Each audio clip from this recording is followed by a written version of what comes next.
সাবুৱাৰ দিনজয় সত্ৰত শৰণ লোৱা পৰ্ব পৰম্পৰা ৰক্ষা কৰি গুৰুৰ শৰণাপন্ন হ'ল ৰহমৰীয়াৰ শতজন হাহৰিয়ালৰ ২৬ জন পুৰুষ আৰু ২৬ গৰাকী মহিলাই ললে শৰণ ললে গোৱালচুক গাঁৱৰ ৪৪ জনকৈ লোকে ৪৪ গৰাকী মহিলাই ধুপাবৰ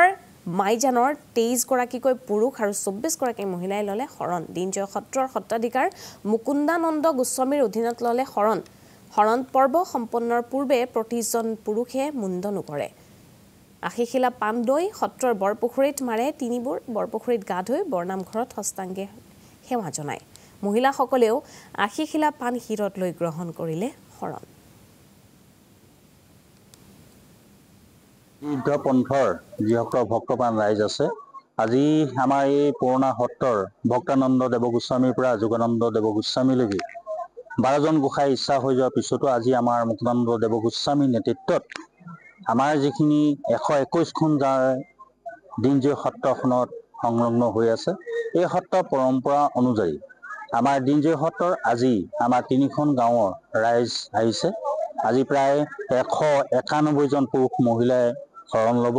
এই শৰণ প্ৰক্ৰিয়াটো ইতিবৃত্তত যেনেদৰে পৰম্পৰাগতভাৱে চলি আছিল সেই পৰম্পৰা নীতি নিয়ম মতে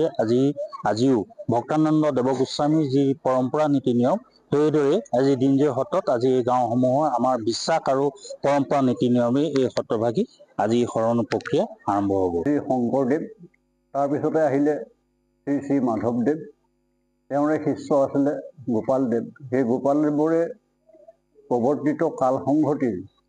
গোপালদেৱৰ শিষ্য অনিৰুদ্ধদেৱে 1601 চনতে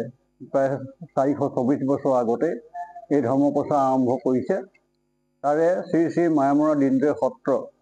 এখন 1837 চনত ইয়ালৈ উঠি আহি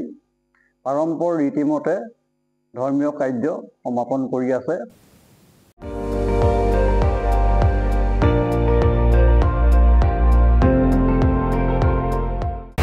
আপুনি চাই আছে ND24 সৰ্বশ্ৰেষ্ঠ নহয় সৰ্বোত্তমৰ দৌৰ